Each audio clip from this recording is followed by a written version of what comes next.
back. So tonight on The Point of View, we are examining, I won't call it the legacy yet because it's still early days, essentially looking at the leadership of the Burkinabe president, Ibrahim Traoré. He's been in office since September 2022, so he's in 2.5 years, of course, in office. We just spoke to Professor Kwesi Enin, who shared very strong views about him, obviously supports his ideas and believes that this is an epochal moment for the African continent. Now, taking this further, I have a leader of the Economic Fighters League, Amodani Gariba. He is one of the executives of the EFL, to talk to us about their support for Captain Traoré and also a planned, I don't know whether it's a protest or a solidarity march for the regime. Gariba Amodani, thanks for joining us on The Point of View. Good evening. Good evening, and thanks for having me. Wonderful. So when did the EFL take interest in the leadership of Captain Traoré and the Burkinabe situation? Yes, the EFL is an Nkrumahist organization, and as such, we are Pan-Africanist in orientation as well. So we do not just focus on issues and developments in Ghana, but also issues across the continent of Africa. And so you would realize that a few years back, it's almost like a wave that was sweeping across West Africa, especially the former French colonies in Africa. And so, of course, as a Pan-Africanist organization, we would take interest, by virtue of our ideological and political orientation. Yes, so... That's it. So what about Captain Traoré's leadership, beyond the fact that he represents some of the ideas of Nkrumah? As Professor Enin said, he spoke about some of the historical issues and a comparison to Sankara. What are some of the specific things he's doing that has endeared him to you and other socialist groups? You see, we like to think of what is happening in Burkina Faso under Captain Ibrahim Traoré as a revolution. It's not just a mere coup that has happened. It's a revolution that is going on. And in the classic Nkrumahist analysis, we like to think of Burkina Faso currently as a contested zone. Before, it used to be an enemy-held zone. And what we mean by an enemy-held zone is a zone or a country that is, in essence, a neo-colonialist state, where it has the outward trappings of international sovereignty and political freedom, yet its economic relations and economic decisions are controlled by outside. That was the case before Captain Traoré took over. But now we have seen him trying to rewrite the rules of the economic relations between his country and France, another imperialist power, and rewriting the rules such that they are no longer, the country would no longer be under the control of France, but under the control of its own citizens and their view. And to us, this is refreshing, because when you look at the history of Burkina Faso, it has been under occupation.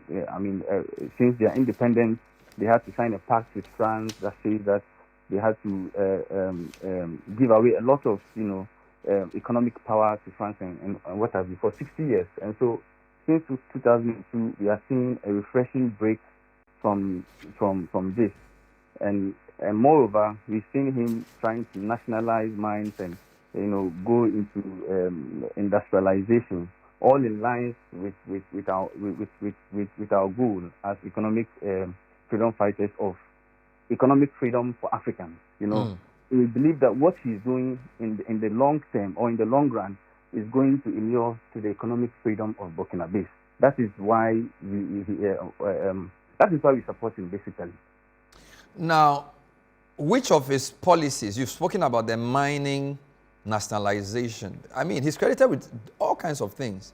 Mm-hmm. I'm told, for example, educating all women or opening up education to women, mm-hmm. vaccinating millions, cutting government spending, planting millions of trees, reducing the cars used by cabinet ministers. Yeah. A lot of things. I mean, to some, this may seem populist. How sustainable are these, and which of these do you believe strongly position him as the kind of person Africans need? Because these are not issues just peculiar to Burkina Faso. Some of these things he's doing, I'm sure other African countries would love to see them. So which of them would you say you are so enamored by? And the question is, how sustainable are these? Because some will say they are populist. But first of all, I think, let me tackle the issue of the cutting of the expenditure or the ostentatious lifestyle of the political class. You would bear with me that even in Ghana here, you know, a lot of the expenditure is actually waste by the political class. You have long convoy of V8, huge volumes of petrol being burned and stuff like that. And so if this is a guy that is trying to live modestly, you know, and try to encourage his people to do same. So for me, it is sustainable because this is going to leave a lot of fiscal space for the country to be able to do other things that is, you know, much more needed, like in agriculture or in industry and what have you. So what he's doing, I see it to be very sustainable. How do you see Mr. Mohammed's relationship with him? I'm just showing a clip of President Mahama visiting. So he came to the inauguration, got a big cheer. President Mahama reciprocated. He went with his foreign minister. He's appointed with Lulate as part of the Sahel 3. And as I said earlier, Ghana is the only African country apart from the two others in the AES that he's visited. So how do you see our president's overtures to him and the way he's positioning Ghana with Burkina Faso, knowing our own history? How do you assess Mr. Mohammed's overtures to Captain Traoré? I think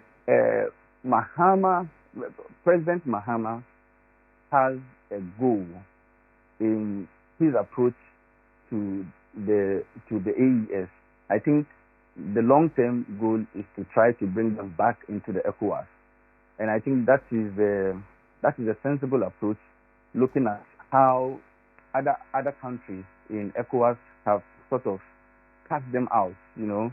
So Mahama drawing close to Burkina Faso is something that is good, and because you see that the challenges that Burkina Faso or Mali or Niger is facing is something that they cannot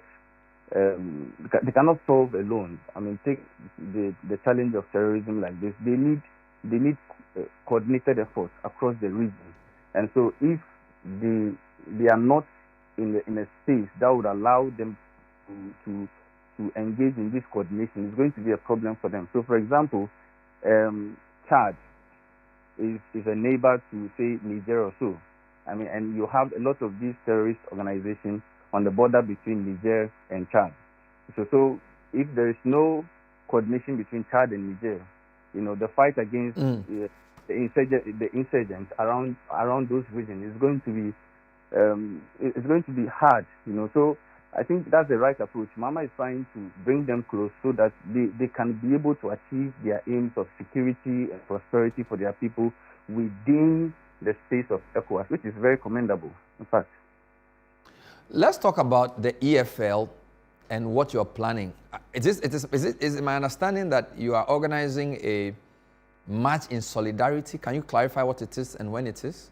Yes, it's a march in solidarity of Captain Ibrahim Traoré and his revolutionary government, and it's going to be held in Accra on the 25th of May, which is actually the AU Day. So we are trying to capture the energy of the day, you know, the Pan-African solidarity that the day embodies. We are trying to march on the day because Ibrahim Traoré now has become a Pan-African icon, to put it that way. From Libya, from Egypt to South Africa, everybody is very popular over there because of what he's doing. And so, but also we also acknowledge the challenges that he's facing, and also acknowledge those behind the challenges that he's facing, the imperialist forces of the world. And so, the least we could do as a revolutionary organization is to galvanize the popular grassroots sentiment, you know, into a solidarity march to show our support for what he's doing. So that is basically what we are trying to do.